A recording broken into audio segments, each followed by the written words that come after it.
Mazi Nnamdi Kanu report don't show as a court don't already order say make they bring Mazi Nnamdi Kanu report. I want to pay serious attention what this video from the start to the end when I go get every information we on I need to get about Mazi Nnamdi Kanu report. And make sure so when I click the subscribe button, and the only one I fit encourage support us. Pay serious attention, watch this video and share to everyone about waiting that happen right now. Share them now so that you no go forget. And make sure say you also click the subscribe button so that you no go forget. I beg, click the subscribe button right now so that we're going to give you update on every single thing where they happen for Nigeria and Biafra. Now the only way on a fit take encourage support us, click the subscribe button and share to everyone. And watch this video from the starting to the end so that you go get every single details where they go on about Mazi Nnamdi Kanu and what thing they go on right now. Thank you.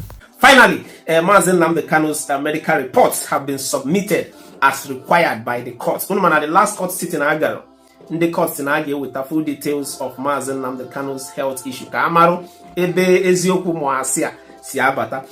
Yes, so and the update from your screen, if you know from Punch News, if you know the NMA conducts court order checks on Kanu, submits reports, date 6th October 2025. If you go to know current news, so can you tell me the updates? Go see where the in here from your screen. The update said on Sunday, being yesterday, the NMA Secretary General Ebo said the evaluation had been done as ordered by the courts, adding that the reports had been submitted to the Attorney General of the Federation. All right, Ebo said the court gave an order that we should do it. I think within 8 days, and immediately the Department of State Service wrote to us. We summoned a commitment of 7 doctors with 1 coordinator, making it 8. All right. We had the 7 doctors from the 7 geopolitical zones of Nigeria with different fields of specialty in ophthalmology, neurology, urology, gastroenterology, and other various areas of specialty. Urology, I carry on ife. God have mercy upon us. Anyways, the dated day for the sitting of the Kanu's next court hearing Gabu 8. 8 is just 2 days from now. I think it should be on Wednesday. I need Nanya and believing that date would be actually kept and Mazi Nnamdi Kanu Gemeko appear. We be no one at the last court sitting Agaro. The court's Justice James Omotosho actually said that there is no proof that the rendition of Mazi Nnamdi Kanu was illegal. And they also asked the NMA to submit a medical report to them. So they have actually done all the checkings on Mazi Nnamdi Kanu. And according to the news is that they have submitted it to the Attorney General of the Federation. So we are hoping and believing that the next court sitting now on 8th, we are hoping to see the outcome, go see we play out. Unumana Legati Mazi Nnamdi Kanu during that last court sitting actually said that now since court said that now Hamagi that now the rendition of Mazi Nnamdi Kanu is illegal, that now Hamagi just put evidences even from the Kenyan courts. I mean to prove to them that now Ibu Batamadu, I mean through the night from another country to another country is actually illegal. So hasn't had with that evidence in court. Now the next court sitting, so a whole lot of drama garden at the next court sitting. I with I don't know update as it unfolds. We are looking up to 8 to what is actually going to actually play out. Ezbo Lanya anyways. That Mazi Nnamdi Kanu game well after all said and done. We hope and believe that will be done. So I'll play you guys this other video from our trend. I just saw it. If you leave the legalities aside, this is the sort of thing that stokes political tensions in society, and it can trigger a nasty diplomatic brawl with Britain. You forget Nnamdi Kanu has a second nationality of United Kingdom, and this kind of gives you a deja vu back to 1984 when Nigeria attempted to rendition Omar Diko, and it led to countervailing consequences. 4 persons were convicted and jailed in UK. The Nigerian aircraft that was going to be used in the interdiction and rendition was itself interdicted in Britain and seized. And Britain broke up diplomatic relations with Nigeria for 2 years, and so on and so forth. And here we are again, several decades later, in a democracy, engaging in conduct that exposes Nigeria to diplomatic sanctions. Right. It shouldn't stand. Okay, so now, what exactly does this discharge of Nnamdi Kanu by the appeal court, what does it really mean? What it means for the whole agitation for the Southeast? Okay. Does it mean that Nnamdi Kanu, in the event that he's actually granted bail or allowed to go. This is more than Will bail. it put an end to agitations for Biafra? This is more than bail. Bail can come with conditions. If you're granted bail, you are still a ward of court. You may be required to report to police station, report to court, confined in a certain geographical area, but this is a discharge. A discharge means you're as free as any one of us sitting here. No hindrance of any sort should be placed on you, including your ability to travel within the territory of Nigeria and outside of it. Okay. So there is no condition at all. And what it portends for the for the agitation for Biafra is what you're asking about. Right. Well, let's come to that. Since when did self-determination become a criminal offense? I don't think the Court of Appeal would have taken the action it took if he considered it for one moment that NNAMDI Kanu committed any offense whatsoever, and not of the heinous types that the federal government is accusing him of. Why are we prioritizing punishment, suppression of an enterprise, an activity called self-determination that is protected under the laws of Federal Republic Nigeria? You can check it out. You don't have to take my word for it. Article 20, African Charter on Human and People's Rights, passed by the National Assembly in 1983, protected self-determination for all people.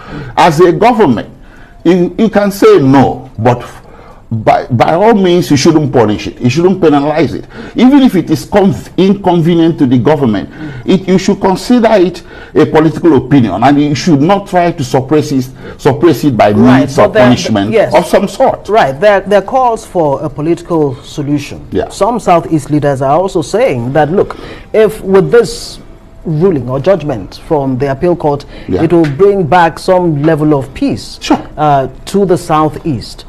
And my question is, what will that political solution look like? First of all, let me commend everybody that has made a statement tending towards that direction of restoring a peace and security in Southeast. That is a very responsible statement to make, and I would call it on the federal government to look seriously into statements like that. So now, talking about political solution, agitation for a separate state is a political question. It's not a legal question. It's not. You can never win sovereignty for a new nation in a court of law, but you can win it across the table of political negotiation. So when someone rises and says, I want out, I want a separate state, he's actually calling you to the table. Because if he can obtain a separate state by the snap of the finger, he doesn't need to talk about it. He'll snap his fingers and the separate state will be created. But when somebody says, I want a separate state and I want to get it through the means of referendum, he's actually calling you to the table. So what is preventing the federal government from coming to the table to discuss this political question of separatism or a separate state for Biafra? And that brings me to my question, because you did earlier say that, if the government continues to hold your client, then it smacks of persecution. Yes. What do you think, if you could hazard a guess, what do you think the government is worried about or is concerned about? Should your client be released? And I also want to ask you, what is the mood of your client, especially after this decision reached by the appeal court yesterday? Did you speak to him? Yes, I did. I know, not after, not post-judgment, before. I was the only counsel that met with him yesterday. Others, deployed themselves to court. So I was with him till almost 5 p.m. at DSS, waiting to see whether we can get use of the judgment, so I could be the first to give him post-judgment legal advice. But it didn't happen, so he dismissed me. I went home. I'm sure wherever he is now, he's happy, and he's expecting that the government will do the right thing by opening the gates of DSS and permitting him to go home. So, but that is a supposition. Okay. The other part of your question is what I missed.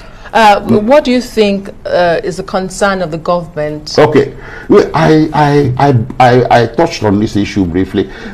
It's very concerning and a bit puzzling that the government of the day should prioritize those agitating for self-determination as the #1 enemy of state. They shouldn't be at all, not even #1. The #1 should be terrorism. The government should be asked that question. Why are you prioritizing agitation for a separate state over terrorism. I mean, you're here permitting, okay, we heard that today the National Security Council met over this matter. Is the National Security Council the Supreme Court? Why should the National Security Council consider itself to sit in judgment over the judgment of a properly constituted constitutional court in the land? Right. So these are the things that are more worrisome to me. Why this priority? Why this undue attention? And that is being removed away from the number one things that are dogging the society. Number one is terrorism. And the other day, you had a jailbreak at Kuje, and National Security Council did meet over it. Tales of Boko Haram people were released into society. Okay, they did meet over it. I must point that out. They did meet that and many security issues afterwards. Well, I stand corrected, but you see, the reason that I probably might have missed it, because this government has shown a proclivity not to take terrorism, fighting terrorism seriously. They have shown an inclination to be targeting people that are agitating for a separate state, and it's very puzzling. I'm as puzzled as you are. You have made a great point on that already. Now, is the difference, let's go back to the issue of the difference between an acquittal and a discharge. In the case of an acquittal, right, you cannot be recharged, but when discharged, you can be rearraigned. So it's not a closed book yet. That's what it means on this NNAMDI Kanu case. Okay, let me give you an example. If I walk out of here right now, this is a jail, the detention center, I walk out on a discharge, it doesn't give me immunity from further prosecution, but I have to be allowed to walk out first. The court ordered that NNAMDI Kanu has been discharged. You obey the order first before you can bring up any new charges. But when you do that, in the unique circumstances of NNAMDI Kanu, there's a problem. NNAMDI Kanu is in Nigeria through a process that breached the law. So what is the fix? I can't tell you everything. I'm not here to give legal advice to the federal government. But there's a fix. One of them is to obey the order first before you talk of bringing up new charges. You have to obey the order by releasing him. If you hold him absent of charges, you have violated the constitution and you have turned the prosecution to persecution. All right, we'll have to leave it there. Thank you so much. Aloy Jimako on NNAMDI Kanu's appeal court, of course, one of NNAMDI Kanu's counsels. Thank you so much for joining us on Newsnight. Thank you. I know they even blame the court for waiting they do right now, because people where they even blame and people where they even vote those kind of people for into power, maybe they do waiting they do, because waiting they do now. Now the reason why NNAMDI Kanu they call say this place where we did and zoo country, I mean, you know they even mistake, because when people go they do something as if say they know they even understand what they supposed to, they go they do things off point, they go they do as if say they know even get constitution, they know even get law, they know even get waiting they need to do, as in they think they even tire me. So people would even vote them, people would even say may they become their this thing, become their president or become their governor. And those people they even blame, they don't even get sense, because if I say they get sense, all these things we know for they happen, because one day it go hit them.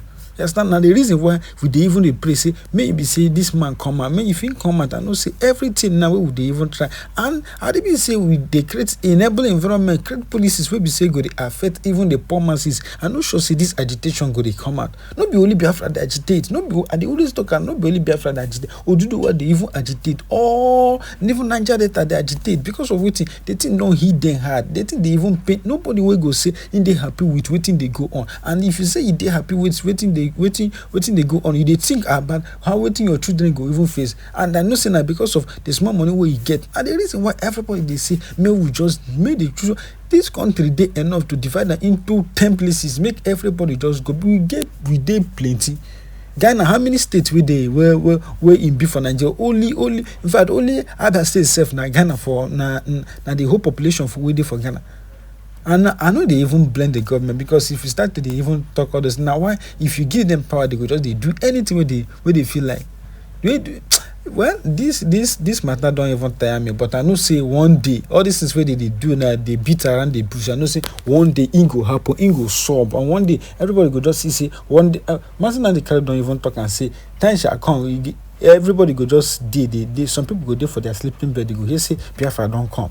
So when I don't go just talk too much, when I don't hear everything where they go on for these our country. So now just may we just keep hope alive, may we dey pray, may we just know say one day God will just do in better work. Where we say I know say one day everybody go dey proud say and say true this effort or this struggle we will just dey push forth is worth having it. So I know we just talk much. I beg make sure so una click the subscribe button and make sure say una share to everyone on every social media platform. I beg make sure so una share this video to everyone on every social media platform. Thank you.